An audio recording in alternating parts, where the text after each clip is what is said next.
recommend if you're going to continue to join our sessions that you get it because this is a 4-part session. And when we get to session 4, pretty much the entirety of it will be a kind of an application-based presentation where you guys will be taking all of this knowledge that you're getting from sessions 1, 2, and 3 and applying it to some examples and some kind of like simulations of what we're looking at. And all of that will be in the professional learning platform. So it's super important that you get it. It's also great because you can asynchronously get any of this content if you join us at a later session, or you have a colleague that needs to hop on, or you can't stay the whole time or something. You can access all of this information on there instead of through a slide deck. So I'm going to give you guys just another minute to make sure you're all getting logged in. If you need any other support, like you don't know how to get your login information, you could email us at louisianaliteracy@la.gov, and we can try to work with you to get you the directions for getting your login.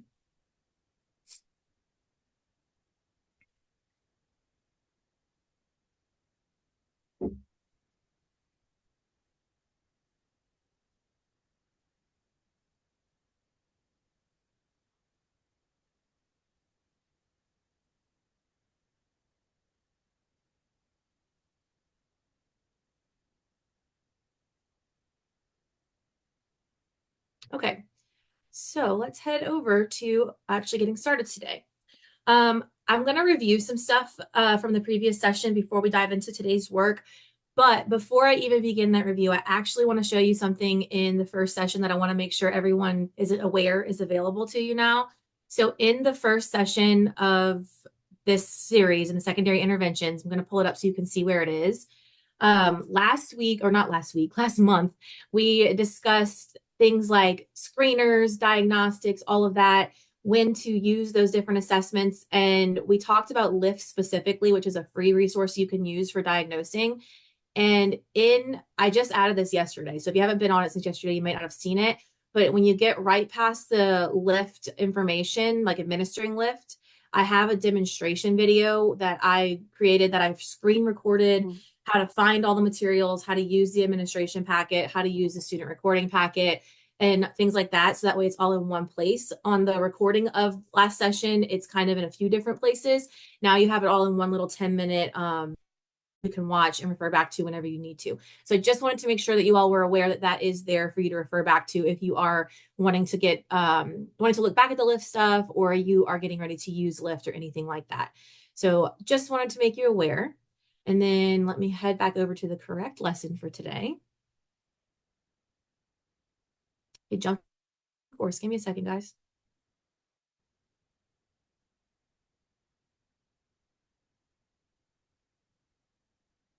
All right, we're in the using tiered pathways for literacy support to implement interventions. That's where we are living today. So it should be the second lesson that appears for this course. And I'm going to make this bigger for you guys. There we go.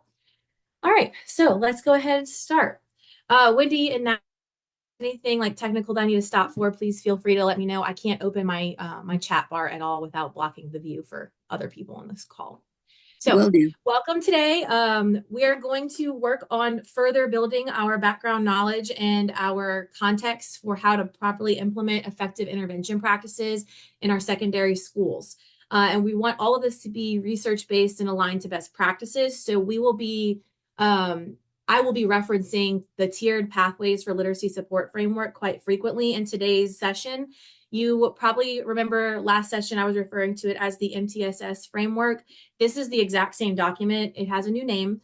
So when you hear me say tiered pathways for literacy support, I am referring to the MTSS document I was talking about before. I have it linked right here if you'd like to have it open. I also have it linked further down as a PDF if you're in the course. If you're not, one of my co-hosts will be able to drop this into the chat, because I am going to be referring you to specific pages as we go through today's course of where you can get even more information about the topics that we're covering. So we all know that our middle and high school students, we still get students that come to us that are struggling to read and struggling to access grade level content. And as they go further and further through this schooling, they're going to continue to be expected to engage in increasingly more complex texts. So it's very important that we continue to address the challenges that they may be having with reading so that they can continue to reach their goals and success academically, as well as after they leave us. So as a reminder, these are our kind of overarching goals for all 4 sessions. We covered number 1 and 2 in the last session. Today, we'll be looking at 3 and 4. And then in the future sessions, we'll cover the other 2 that are up here. Just know that these are all meant to kind of give you a foundation for how to implement these programs, or not programs, but implement intervention in your secondary schools. So by the end of these sessions, we're hoping you at least have that foundational knowledge to be able to begin this work. So today's objectives are to identify next steps after administering the diagnostic and explore intervention best practices, identify best practices for instruction across tiers of support as well. And then what I need you to have today is, number 1, an open mind, because I know for some of you or many of you, this may be a new concept.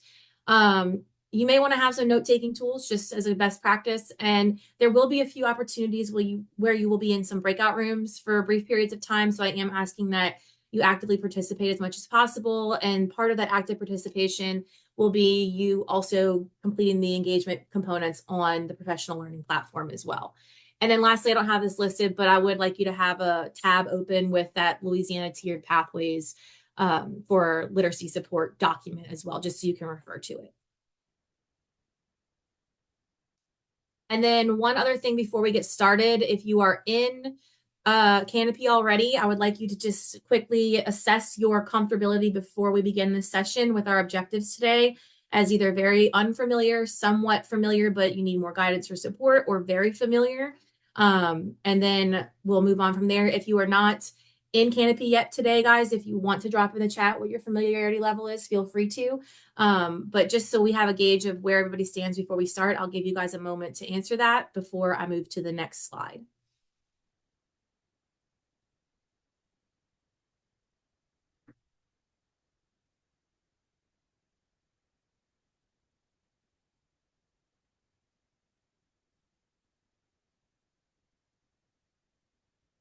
All right, so let's head on to the next part. Okay, so let's go ahead and review some of the major concepts from the previous session so that we have a little bit more context and we're just refreshed on everything we've already covered as we move into this next session.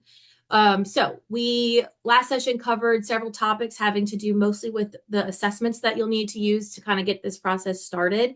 We reviewed which students to screen. We reviewed what a screener is. We identified assessments to help students who need intervention, and we explored how to make decisions based on these assessments. All of that information is going to be covered in this recap and a little bit more, but you also can get some more in-depth information about that if you go to pages 7 through 13 of that framework document. So let me just quickly show you. This is what the document looks like if you don't have it pulled up already. It's a pretty lengthy PDF. It's got a table of contents that you can click on if you want to go to any specific sections.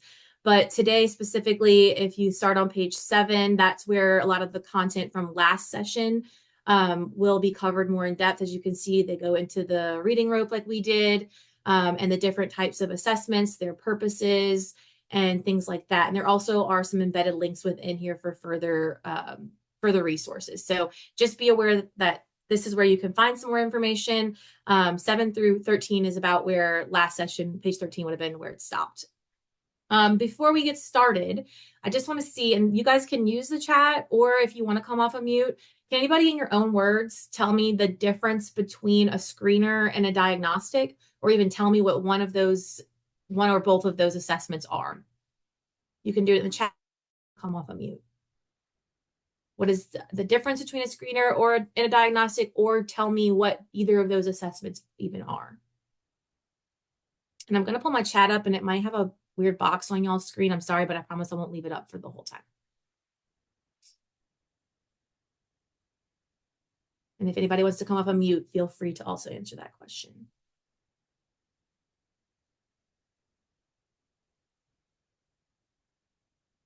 The difference between a screener and a diagnostic, or give me a definition of either of those.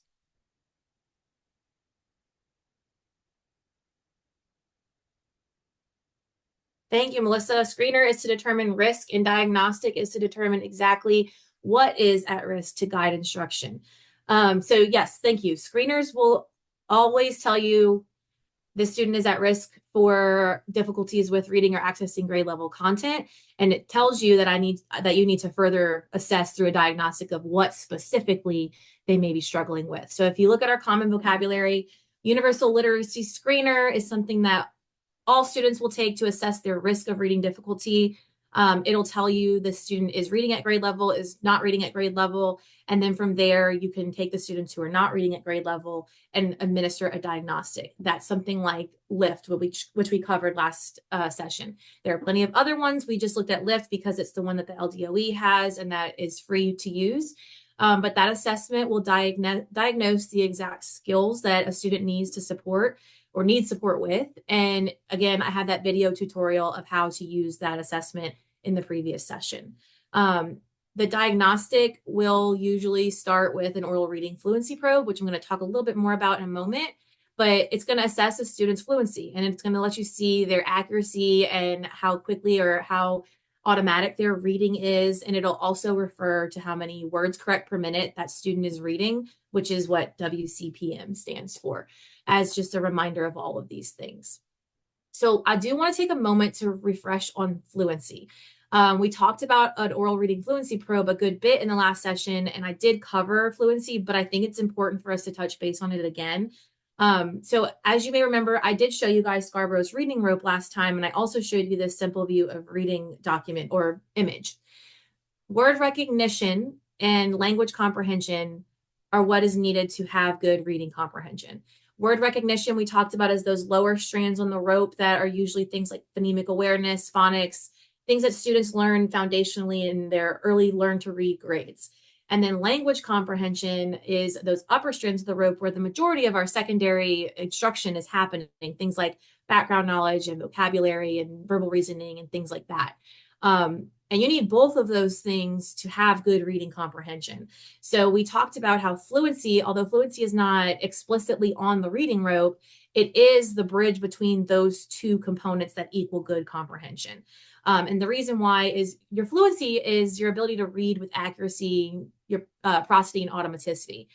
If you have a student whose fluency is really, really low, they're spending a lot of their cognitive energy when they are reading with just trying to decode the word and figure out what the word on the page says. They don't have as much capacity to try to make meaning of those words because they're just trying to figure out what it even says.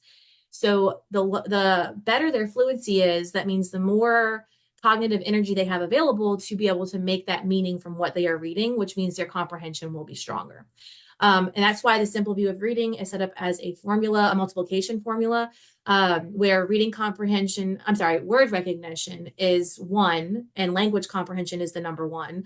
1 times 1 equals 1. So if either of those things, either word recognition or language comprehension doesn't equal 1, then the product of that will not equal 1 either. You will have some gaps in reading comprehension.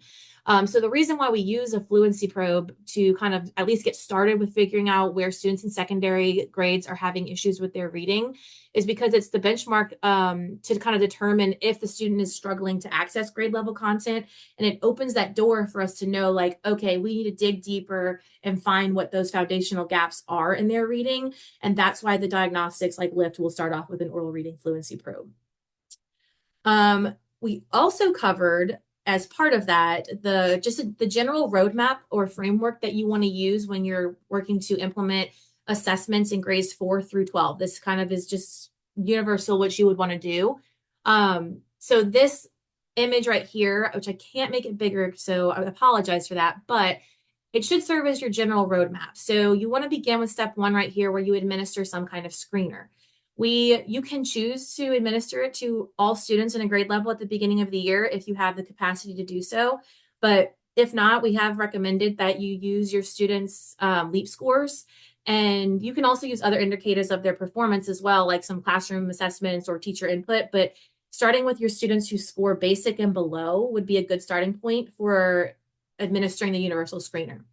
And then from there, you take the information you get from the screener to make decisions here. So your students who are below grade level, they're going to move on to step 2. And then your students who are at and above grade level do not need to continue on with assessment. I do want to say one caveat. If you have students that are scoring right at benchmark, This is or right at grade level, this might be a good opportunity for you to look at some of those other performance indicators just to see if that student, maybe you might want to just do a little bit further diagnosing to see if they need some support. But if they're above grade level, you definitely don't need to continue on. And then for those students who score below grade level, you come down to step 2. That's where you'll do an oral reading fluency probe through a diagnostic like LIFT. And you'll administer that. Remember, the one in LIFT is super short. It's a minute per student to do. So you can test several students in a really short period of time. And if they're scoring above benchmark, again, then they might need a little bit of support here and there in their core instruction, but for the most part, they should be okay and shouldn't need intensive intervention. The students who are scoring below on the fluency probe, on below benchmark, which I have in the tutorial how you determine that, they will need to go on to assess the phonics skills. In LIFT, that is called the Code Knowledge Inventory. It might be called different things in different programs, but all of it should be assessing their knowledge around phonics. Students who have decent phonics skills are not showing significant deficits in their phonics, just probably need to continue on with some supplemental support in vocabulary and comprehension strategies and things like that, maybe some fluency intervention. But the students that have really weak phonics skills will need to further assess to determine what specific phonics skills they support and more like tier 3 support. And it takes you through all of that on that roadmap. So after those students have all been assessed, you want to identify which students need which type of interventions. You're going to hear me say this a lot, but all the interventions that you will do in your campus need to be targeted to specific needs of students, and those needs should be determined by data that you get from these assessments. So that's why using this tiered system is really helpful, because it kind of just makes the process really simple and easy to follow for the most part, and leaves little room for guessing, really. So when we dive deeper into these specific tiers today, you'll get a better idea of what happens in each tier. But just remember, I will repeat this several times today, but all students on a campus are receiving tier 1 support, because tier 1 support is your core instruction.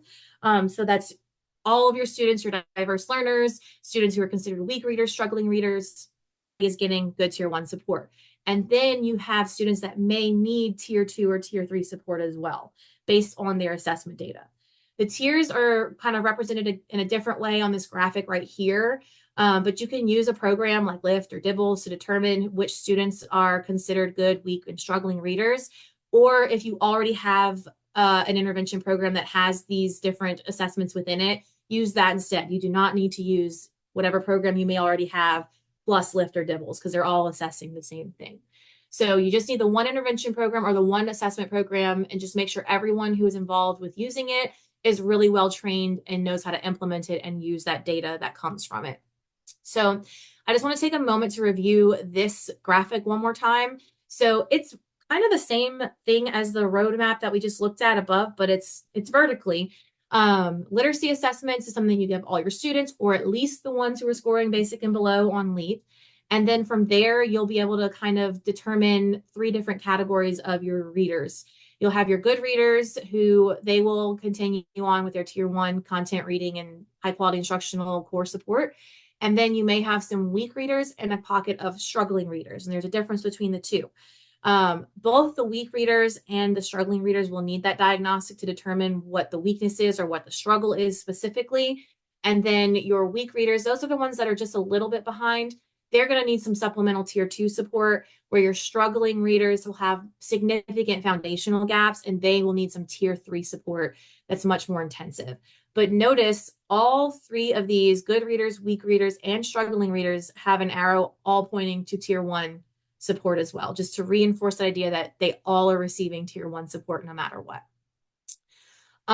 So we're going to talk more about implementing these different settings using a tiered system of instructional support today. So we're talking about creating the structures within your campus for intervention, basically. I do want to point out, I had a little star next to right here. Students may need either tier 2 or tier 3 support. It is possible that a student will actually fall or need tier 2 and tier 3. But we also know that realistically, most campuses don't have the resources to be, or the time to have a student in all 3 tiers of support. So you want to prioritize the most significant areas of concern. So if you have a student that's in tier 3 because they have foundational gaps, it makes sense that they may be having some issues with they would cover in supplemental instruction, like vocabulary strategies or comprehension strategies, but they can't really access a lot of that if they don't have those foundational skills addressed first. So the greatest area of concern for them would be addressing the foundational challenges that they are having. And then lastly, I've mentioned LIFT a couple times now, but if you didn't know, that is our the LDOE's assessment and instructional materials for students who are struggling with their reading. I have a link right here to the literacy landing page where you can get all of the materials you need, the administration packet, the student recording packet, as well as all of the, we have it broken down by categories of different instructional activities that you can use with students in your intervention after you've done the assessment. You can access all those materials here, and then there is a recorded tutorial in session 1. So I'm not going to go through all of that with you guys today because you can go back and watch that video, but you will see this flow chart on page, I think, 3 of the administration packet for LIFT, and it is basically going to walk you through what to do with students based on how they perform at each step. It'll tell you when you can stop assessing a student if they meet a certain benchmark versus if they didn't, where you need to continue on with them. So that's in the administration packet as well. Does anybody have any questions about the stuff that we've reviewed before I move on? You can come off a mute, or if one of my co-hosts saw something in the chat that we need to talk about, I want to address that before we move on.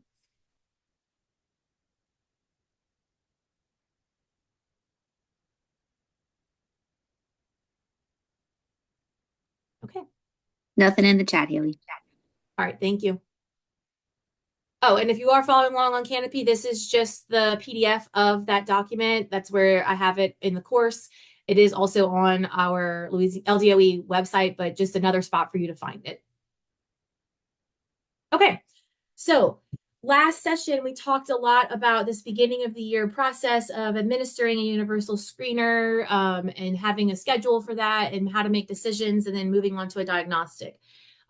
We're still sort of living there, but we're also talking about what we're doing with this information to start those intervention cycles. So that's where we start talking about deciding who gets what type of tiered support and what happens in those tiers.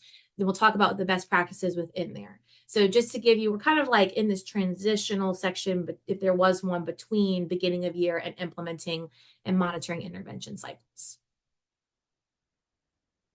So let's talk about how we identify students and how we use that tiered pathways for literacy support to create a structure and systems on our campuses to provide individualized support to students.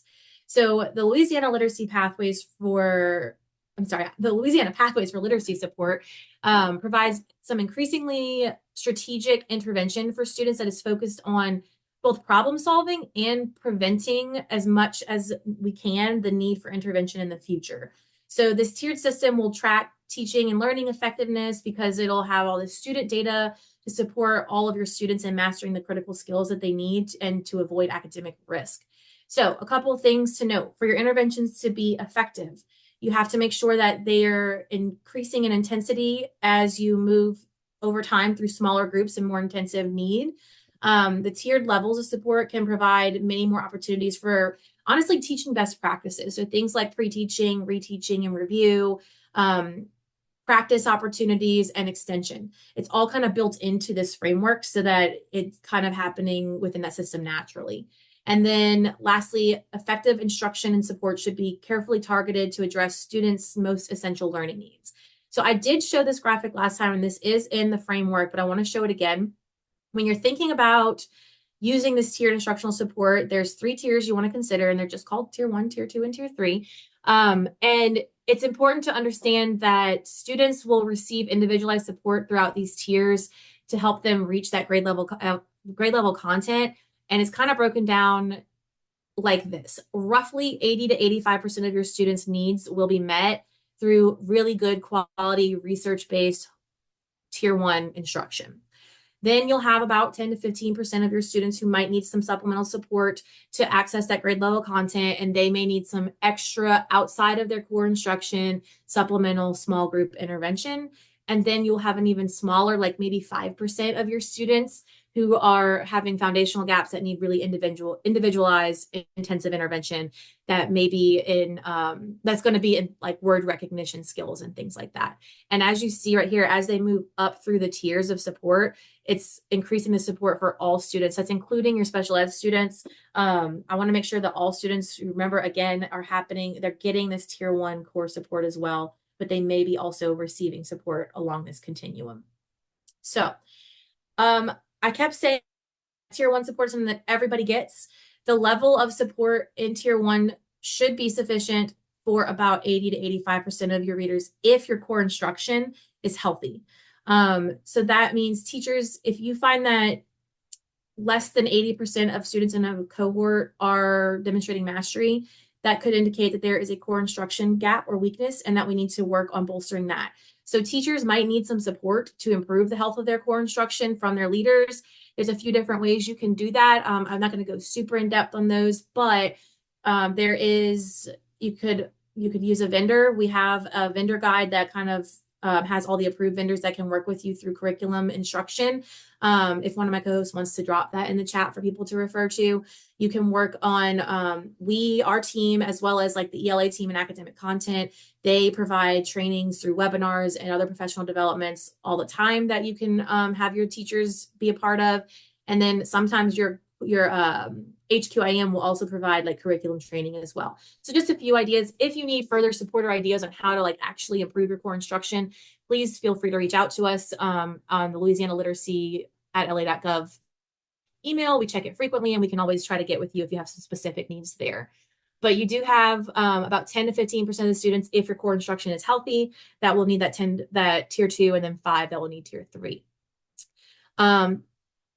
If you have a really large number of students that are needing that tier 2 and tier 3 support based off of your data, that is another indicator to you that maybe we need to look at our tier 1 core support and prioritize strengthening that over implementing a ton of different interventions. Because if you would strengthen that core support, you will likely reduce the need for the interventions that you have on your campus. So just remember that tier 1 instruction is essential for addressing all those learning gaps and meeting the needs of all your different diverse learners in your classroom. And the tier 1 level of support should consist of that high quality core instructional materials that utilizes effective teaching practices and prioritizes learning targets. This is happening during your literacy block or during your ELA block, and it should incorporate whole group instruction, obviously, with your high quality instructional materials. But you also should have within that core block during your tier 1 support time that is dedicated for extra time for learning. So that could be a small group or some kind of intervention or extension or tutoring. But here's the thing you need to know. I think that a confusion arises because you see small group and intervention, and you might think that's tier 2. But when you're in tier 1 core support, you should really only be dealing with grade level content with your students. If students are needing support that is lower than grade level, that is where you would want them in tier 2 or tier 3 support. Whatever you're doing in a small group setting in your core block should be from grade level content, typically from your HQIM. And again, if you are seeing less than 80% mastery rate, then you want to prioritize strengthening your core instruction. And this is much more in depth in the framework on, I believe, starting on page 13. Yep. Tier 1 core instruction and supports. And then it kind of goes through, we're going to go through a lot of this ourselves, but it goes through all the different tiers on this document as well, with lots of in-depth details. So I think when people hear that there should be 3 different tiers of support, that they automatically in their heads go to so there should be maybe 3 different programs happening on my campus. That's not necessarily true. That 3-tiered approach does not necessarily mean you have to implement 3 separate groups on your three separate programs on your campus. But instructional coherence is absolutely essential across all 3 of these tiers, especially for those students who are struggling to access grade level content. So I want to take a moment to pause here and either in the chat or come off of mute. Does anybody want to be brave and tell me, when you hear the term instructional coherence, what do you think that means? And if you think you know what it means, why is it even especially more important that struggling students have that coherence to access grade level content? I'll give you a moment to think about it, and then you can drop it in the chat, or you can come off mute and answer the question. What do you think instructional coherence is, and why is it so important to students who may be struggling to access grade level content? I want to see where we are with this.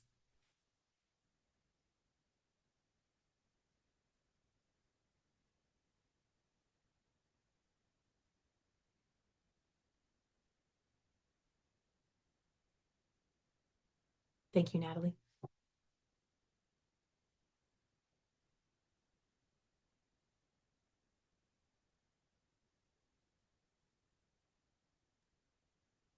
And if we need to involve prizes for sharing, we will. Somebody be brave.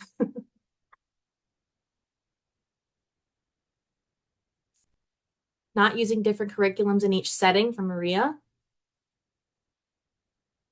Is it related to teachers using some common practices that students can easily recognize? Absolutely, yes.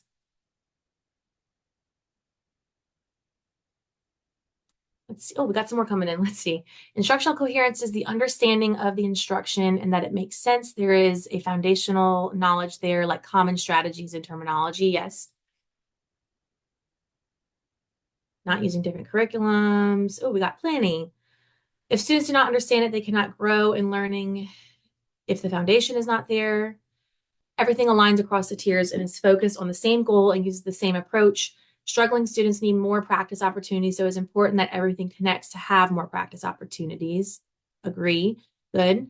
It is important to have instructional coherence because these students are the students who will not do well handling too many different skills or topics at once. Absolutely. And that the instructional materials are the same, but how it is used may be different. Good. Okay, so these are all very much what I was looking for, alignments of assessment, assignment, and curriculum. Good. So it looks like we do have a sense of what instructional coherence is. We're going to watch this video from Dr. Stephanie Stolar. She is very much a literacy expert, and she's going to kind of go through what this looks like on a campus in terms of not having 3 different programs running. There are 2 stop points in the video with some questions. I'm hoping that the video plays well for you guys. I don't want to skip this one. If I have to, it will be on Canopy for you to come back to, but I really would like to watch it with you all as a group. So I'm going to try to play it. Y'all let me know if for some reason it's not working, but we're going to go ahead and we're going to see what she has to say about it. Hi there, Stephanie here. I want to talk about a really important element of MTSS, which is alignment across the tiers. Sometimes people mistakenly believe that in an MTSS 3-tiered model, that means they should have 3 different instructional programs at Tier 1, Tier 2, and Tier 3. Actually, nothing could be farther from the truth or the design of the model, and nothing could be more confusing for a struggling or at-risk reader than to have 3 different programs that they're experiencing throughout their day. You need to start thinking about the alignment across the programs if your students are receiving multi-tiered systems of instructional support. All students receive Tier 1 instruction. Some students may also receive an extra dose at Tier 2 and or Tier 3. And for me, there's a permeable barrier between Tier 2 and Tier 3. So students might not necessarily get Tier 2 and Tier 3 because in the MTSS model, Tier 3 is just an intensification of what you're doing at Tier 2. So if students are experiencing different instructional or intervention systems, it's really important for us to make sure that those systems are aligned, that students are experiencing the same instructional methods, they're working on the same skills, they have the same instructional routines, the same vocabulary, the same scope and sequence, right? This is where the extra dose at Tier 2 or Tier 3 comes into play. It's not that the tiers are competing with each other. They need to be in alignment. Getting that extra dose is what gives students who are struggling the additional learning opportunities stacked within their school day so that they catch up, not confusing them by calling it the magic E in one setting and calling it consonant vowel E in another setting, working on short A sound words in one setting and working on vowel teams in another setting. Very confusing. Okay, so I want to stop here. If you're on Canopy, you can go ahead and put your answer in on here. If you are not, feel free to drop your answer in the chat. But which of the following would be an example of alignment or coherence between two tiers of support? A is students work in small groups with their ELA teacher in the afternoon 2 days a week, receiving support and comprehension strategies for cause and effect, which is also what they are covering in their ELA classes in the morning daily. Or B, students receive Tier 1 instruction regarding text structures for argumentative essays using the acronym RACE, while they learn a different method and acronym in their Tier 2 instruction that is teaching them the same concepts. Or C, both of these. Feel free to put your answer in the chat, but if you are following along in the course, please answer it on the course as well.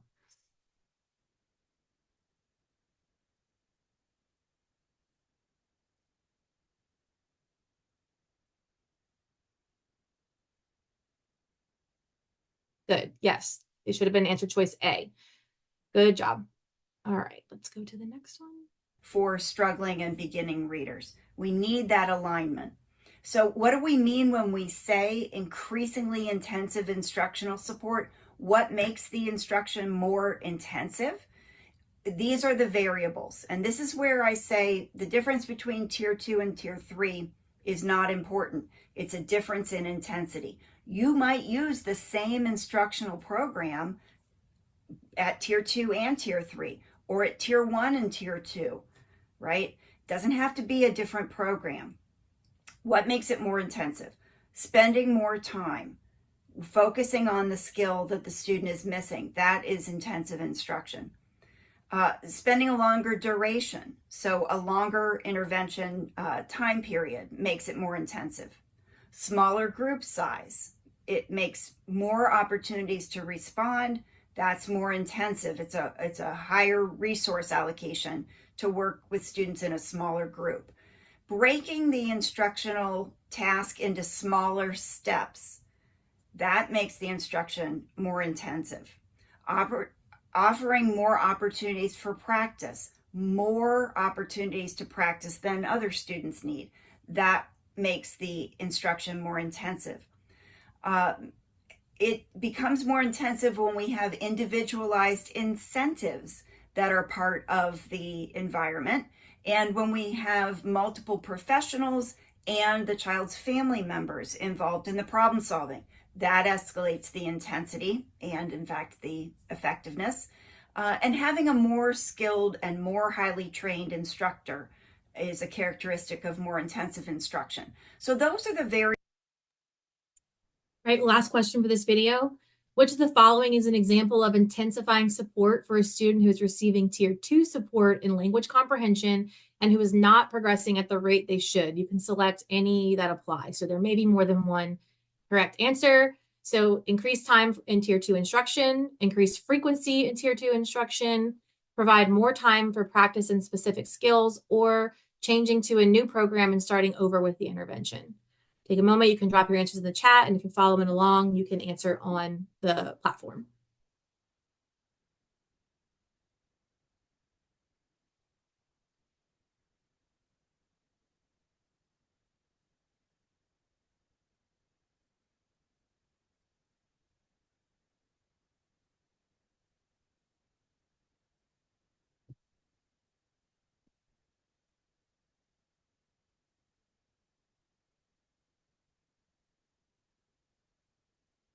Any ideas in the chat? Even if you're not sure if it's more than one or just one, you can drop just one if you only know for sure.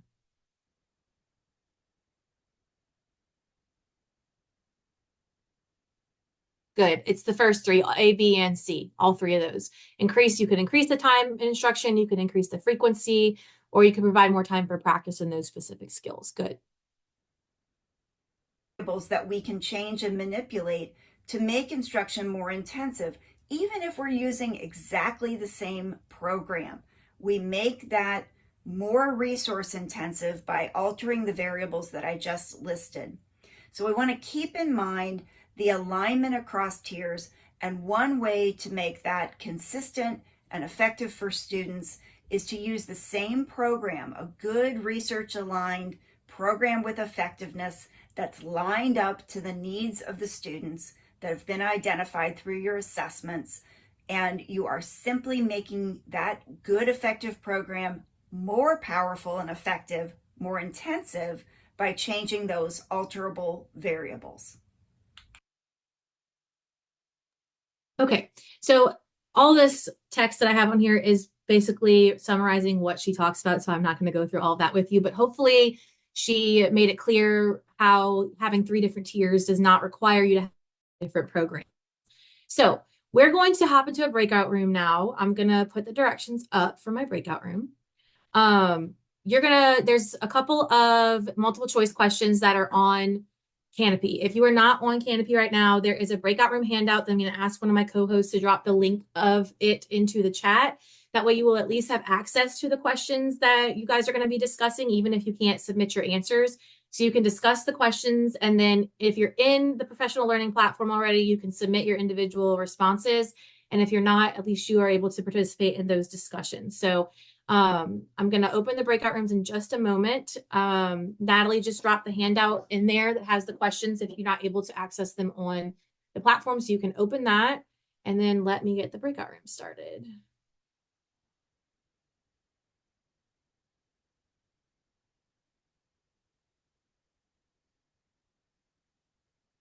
Let's see, we have how many people in here? Let's do 9.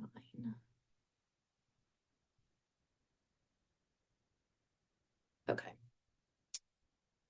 Okay, the room should be open and you should be being prompted to join them. You'll be there for about 5 minutes.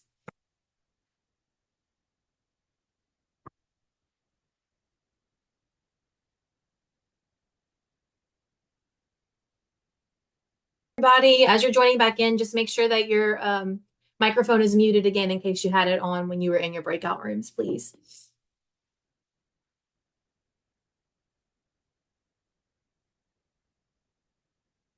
All right, it looks like mostly everybody's back.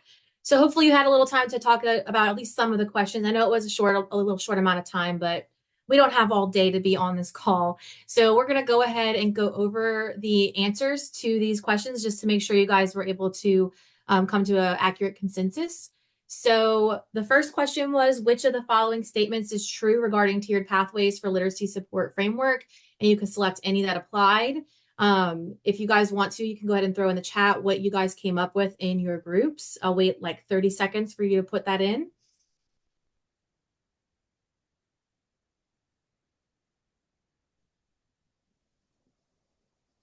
If you remember what you put.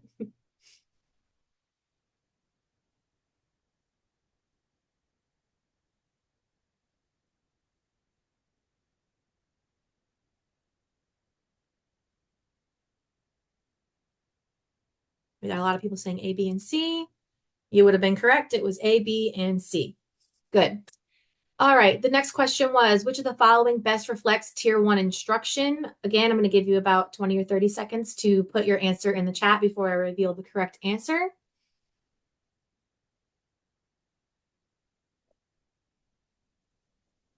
See a lot of people saying D. So it would have been B and C. Uses HQIM to address the needs of all students in the core ELA block. That is definitely supposed to happen in Tier 1. And effective Tier 1 instruction will reduce some of the need for intervention. So y'all are right. I'm so sorry. It is the second and third statement. I don't know what I was doing there. So sorry. D is correct. If it's marking it wrong on Canopy, I'll make sure to go back and fix it later. And then lastly, the tiered pathways of literacy support framework indicates, again, 20 or 30 seconds to go ahead and enter in the chat.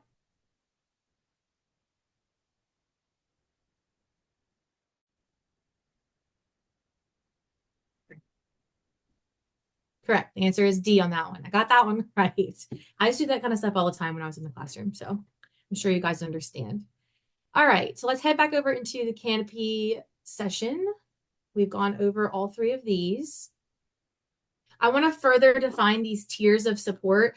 I also have tagged the specific pages for all three tiers that you can look at in the framework guide. I'm not going to go back to that just because of time's sake, but you guys all have access to it. So we need to understand the difference between these layers of support and understand which types of students need those different layers of support. So tier one, we've talked about a good bit. We've talked about how that is addressing learning gaps and diverse student needs through that high quality core instruction and effective teaching practices and prioritized learning targets. The literacy block includes whole group instruction with high quality materials and additional time for small group intervention or extension tailored to individual student needs. And as I said earlier, that small group time in the core block should be with grade level materials. I also want to note, if you're a teacher on this call, I know that you don't have really any authority when it comes to scheduling and things like that. So just know that these are our recommendations. If you are a leader on your campus or in your district, this is a recommendation to consider when you are looking at developing your schedules and things like that. So during the literacy block, the middle grades 6 through 8 and 9 through 12 for high school are recommended to provide uninterrupted core reading instruction that lasts approximately 60 minutes plus 30 minutes of intervention and extension with that grade level material each day for all students, so totaling 90 minutes. In this tier, again, they only work with grade level materials combined with scaffolds and things like that when it's appropriate. If you're looking for some further support and those ideas of scaffolds and things to help bolster your tier one instruction, we do have some information in our content literacy series that will cover reading, writing, speaking, and listening support. The course code is right here for you to write down if you need to get to it, or on the literacy library on the LDOE website. We have all the individual resources available as well for that will be in that course too. Some questions you want to consider when you're implementing your tier one core instruction. If either of these questions is identified as an area of need for your sites, then you're going to want to give some special attention to closing those gaps, and we can support you in that if you need it. But first question, are tier one instruction and small group support being provided consistently and strategically by a classroom teacher trained in the effective implementation of whatever your approved high quality instructional materials are? And remember, to reflect healthy core instruction, you want to have at least 80% student mastery overall as a class. And then 2, are curriculum-based measures and assessments from the high-quality instructional materials used consistently to reflect the effectiveness of your tier one core instruction? So if you feel like either of those questions or both of those questions are a no or a not sure, that's something that you want to address as soon as possible with your staff. Again, every single student on your campus should be receiving effective core instruction through that HQIM with a proficient teacher. Students receiving tier 2 and tier 3 support are also getting that tier 1 support. So in that core block, students should still receive differentiated and tailored instruction. This is what is meant by that small group intervention and extension through the core literacy block. It's just that it's done in addition to the core lesson during that time. You'll want to work with your small groups that are flexible and homogenous as much as possible to whatever skill that you're working with. And it's aligned to your tier 1 curriculum. That idea of instructional coherence should kind of exist at all times throughout this system. And then if we go to tier 2, this is supplemental. We haven't talked as much about tier 2 and tier 3. So starting on pages 15 through 18, you'll find a little bit more in-depth information about tier 2 supplemental support. This is going to provide some targeted instruction by a content strong literacy teacher using some flexible groups that are focusing on priority learning targets that were being addressed maybe in tier 1 instruction, but students might need some further support in. So this is where, if you remember, Dr. Stolar talked about how you could be using the same program in tier 1 and tier 2. That also would apply, the program could apply to your HQIM as well. So tier 2, you might be using a lot of the same materials and content that were in the core lesson, but you may be providing students with extra opportunities for practice or more explicit instruction on that specific skill or things like that in tier 2, because they just need a little extra support in things like vocabulary or comprehension strategies or background knowledge or things like that, things from the language comprehension strand of Scarborough's reading rope. So any of your older students who fall short of grade level literacy expectations will need to have some strategic and individualized interventions to enhance those literacy skills. But we have plenty of research that backs up the idea that secondary students also need really tailored, direct, and explicit instruction in things like advanced word studies. So looking at morphology, direct and explicit vocabulary instruction, reading fluency, and comprehension strategies, and increasing motivation. They benefit from that just as much as any other student does. And I just talked about how you can still use your HQIM materials here. Now, it is also possible, Dr. Stolar talked about how Tier 2 and Tier 3 might be using a similar or same program. That is also a possibility, but just remember, Tier 2 is supplemental, and you really are just trying to bolster the student's ability to access the grade level content that they're working with in core instruction. And these students usually don't have major foundational gaps in their ability to read. We have some supports for scaffolding and for just instruction in Tier 2 that are available right now. There's a guidance document right now on decoding multisyllabic words for grades 3 through 12 that you can open up here. It's got some information about what the process of decoding multisyllabic words even is, as well as lots of instructional strategies to use for both syllable division and morphology. It will be coming as a Canopy course in the near future as well. But for now, we just have it as this document. Again, the content literacy series could be used for Tier 2 support. LIFT has plenty of instructional materials in there. And then if you happen to have any of those approved intensive literacy intervention programs, you may be able to use that in there as well. And there's going to be some links dropped in the chat to all these different resources as well. So that way, those of you that are not on here can still have access to them. Again, the curriculum coherence within Tier 2 involves instructing around the same topics and or concepts that they're covering in their core instruction. It just is, you want to ensure that continuity of, you don't want to cover something in Tier 2 that they haven't gotten to yet in their core instruction, or they were talking about like months ago. You want whatever you're doing in Tier 2 to support what they are doing in Tier 3. Tier 1. And you want to use a structured literacy approach. And I know that term might be foreign to some of our secondary educators. So I just want to make sure I define what structured literacy even means. I have a little note at the bottom right here. A structured literacy approach is based in the science of reading. The science of reading is a comprehensive body of research that explores how people best learn to read. An in-depth understanding of this research is key to better serving struggling readers. And we have a course available on the professional learning platform that I highly recommend. It's very interactive. It's very informative on the science of reading. And this is the code right here to get into it. It's a part 1 and a part 2. Natalie, is there a different code for part 2, or is it the same code? If you know. I'll get you the code. Okay, thank you.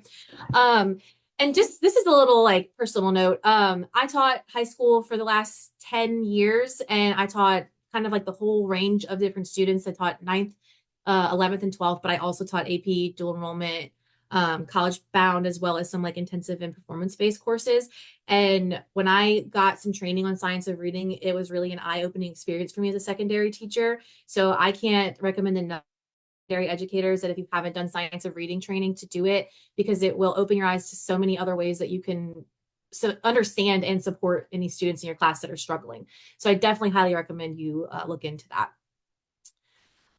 But going back into the actual presentation here, you'll also need to make sure that any of your Tier 2 intervention and support is using what really kind of makes it different if you're using the same materials as they are in core Tier 1 support, is that you have higher levels of explicit instruction and modeling and more opportunities for practice with that academic feedback in the Tier 2 setting to help increase those literacy skills beyond what they would be doing in their core instruction.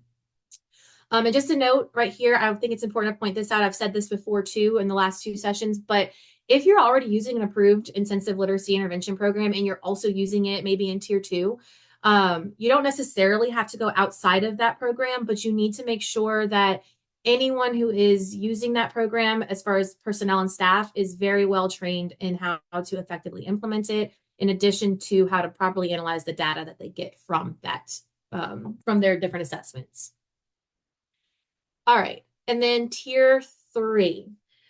Tier 3 is much more intensive. It is where your students who have significant foundational challenges with reading, with things like phonemic awareness, their phonics skills are low. This is where they're going to need their support to come from.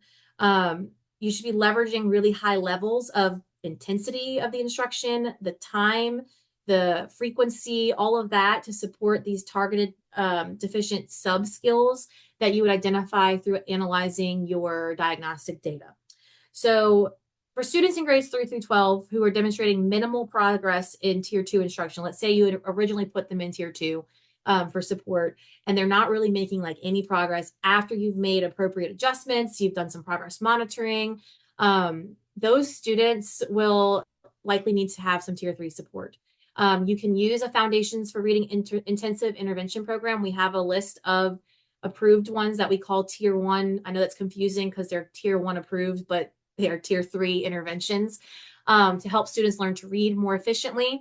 It should be very highly focused and tailored to the assessed needs of each student, and needs to use some kind of research-based program usually that is different from what's going on in their core instruction. Because remember, core instruction is grade level content. If they're receiving tier 3, they have foundational gaps, which means that they are working with gaps that are well below their grade level. So the materials you're using for instruction will be well below grade level as well.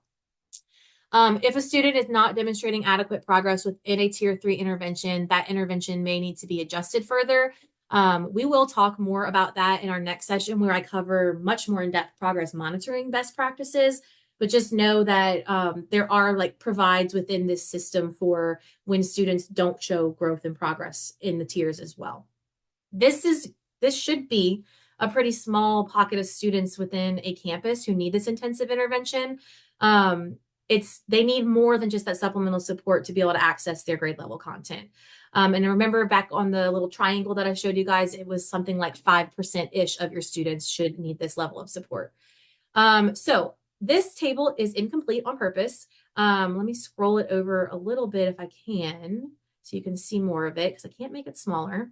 The rest of it will be filled in a future session, but I wanted to just kind of recap who receives each tier of support and why. So tier 1 is that universal support, and those are all students are entitled. It's because all students are entitled to access grade level content from standards aligned curriculum.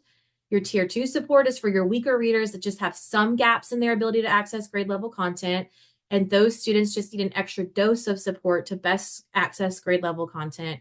And then for tier 3, you have students who are struggling with significant impaired ability to access grade level content, and they need tier 3 because those students have deficits in foundational reading skills that is keeping them from accessing their grade level content. So I have a couple of links here as well. I'm not going to go through all of them today, or any of them today because we don't have time, but those are just some resources to help you start to kind of analyze and narrow down which intervention approach would be best for your site. So there's an intervention selection tool on here. We have What Works Clearinghouse, some guidelines for adolescent reading intervention, and then our link to our approved intensive intervention programs. I'll have my co-host drop these into the chat as well for anybody who is not able to access them on Canopy. But after the call at some point, I do suggest you kind of look through these to get a better idea of some of the different resources that may be available for you to use. Before I move on, are there any questions about the different tiers of support? And you can drop them in the chat, or if you want to come off of mute, the chat is kind of hard for me to see on my screen, but I can try to look.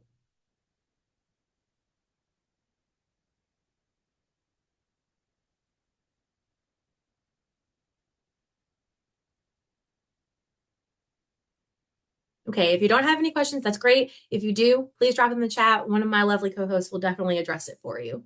But I want to go to the next section. Again, progress monitoring will be covered much more in depth in the next session. It is literally called progress monitoring, but I do want to at least mention it now. So I just want to introduce it to you and make sure that you understand that this is what you use to make your instructional decisions once you have already given your diagnostics and you've already started your intervention cycles. So just know that there is a difference between progress monitoring and monitoring progress. Your teachers are monitoring their students' daily progress in a lot of different ways in their classrooms. Progress monitoring is different from just monitoring progress. So when you're progress monitoring, you are monitoring toward progress towards proficiency of a specific skill that's being addressed in intervention, and you're using valid and reliable tools to measure that progress. And those tools will provide you with data points that you can actually graph, and we'll talk about how to graph them on the next session, so that you can see trends in the students' performance. And but just so you know, most secondary students are going to be progress monitored using that oral reading fluency probe that we've been talking about. But if you want more information now on progress monitoring, you can go to pages 10 and 11 and kind of get a little bit more information there. But just so you kind of see the difference here, I'll leave this on the screen for a moment. The difference between just your daily monitoring progress during instruction that teachers are doing is different than the progress monitoring that you have to do when you have students that are receiving intervention. And there's different recommendations for how often you should do it based on student need. That's all stuff we'll go into in the next session. But I wanted to mention it here because you're going to use that information to make instructional decisions, and you should always be using your data to make your instructional decisions. So your students are going to need the most appropriate level of support based on assessment data and eventually on their progress monitoring data. So we've talked about what to do with their assessment data in terms of screeners and diagnostics. Now that we're getting into the idea of them being an intervention, we are going to have to start thinking about, well, what do I do with the data I get from my progress monitoring? So if data indicates a student is surpassing the goals that they have in their intervention, that student could potentially move down to a lesser tier of support. Or if they have to move on to a different skill that they were showing a deficit in, they can move on to that. A student might need to move up to a higher level of support if they're not consistently progressing with where they are, even after you've made like appropriate adjustments and changed different variables. But you need to make sure that you're analyzing student data from progress monitoring measures to make sure that decision making is best serving each individual student. The very end, the very like last few pages, pages 39 through 46 of that document has a bunch of different graphics that look like this. They're called decision trees. I just put one in here that's just kind of like the overall one for grades 4 through 12. We also have them in there for the lower grades as well. But this one kind of shows it's basically what we talked about already, the idea of like they had the screener and how they scored and what I do as far as decisions of what's next for each student. We have them, I'll actually go to it to show you. We have them for each individual tier of support as well. So that's the one I just showed you. I'm going to make this so that you can see it a little better. Tier 1, this is the decision tree for once you've done some progress monitoring, what the data shows you and kind of like where you should go from there with a student. We have it for tier 2 and we have it for tier 3 as well, to just help guide your decision making for different scenarios that may occur because of student data. I just wanted to mention this to you. We won't do a deep dive in this today because, again, the progress monitoring piece is going to come in our next session. Okay, I'm about to put you in a breakout room again for a few minutes. You'll probably only be in this one for about 3 minutes, just so you can do this sorting activity together, and then I'll call you back. Again, if you are not able to access this on Canopy, I did provide like this word bank and the categories for you to at least reference so you can participate in the discussion. So let me go ahead and open the breakout rooms. And you should be able to join them. You'll be in there for about 3 minutes, maybe 4.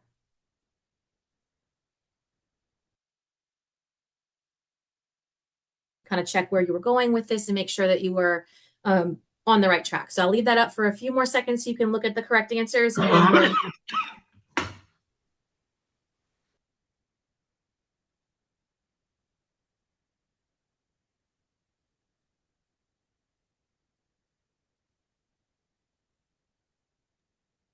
My group was really flying through this, but if we have any groups, guys, that one of us wasn't in there and there is a specific tier that you're getting hung up on one and you're not sure why that answer fits, we would love to hear back from you so we can just provide more support on that tier.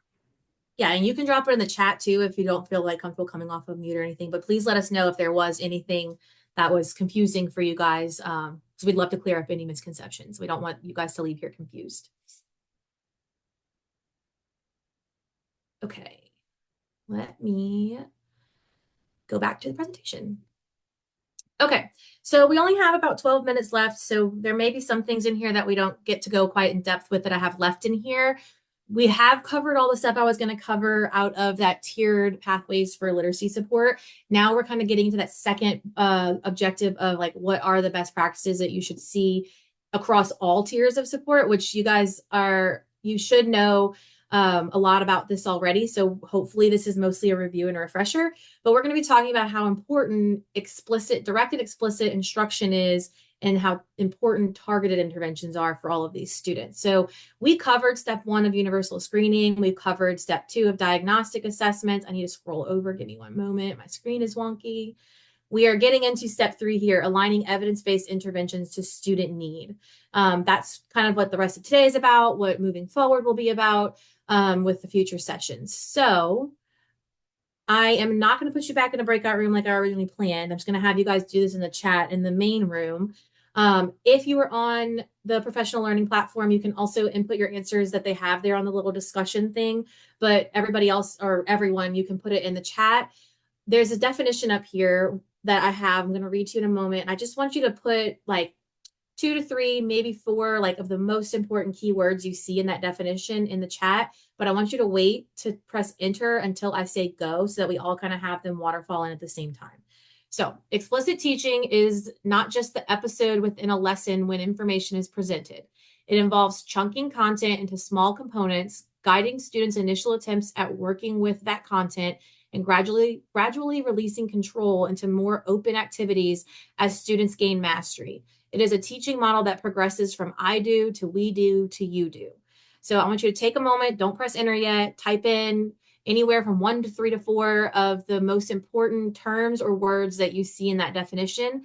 And when I say go, you guys will all hit enter and they'll all pop up at the same time.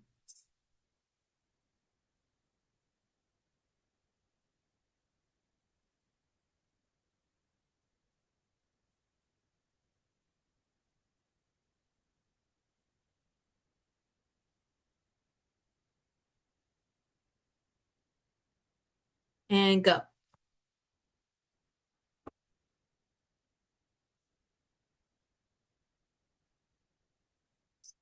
Let's see what we've got.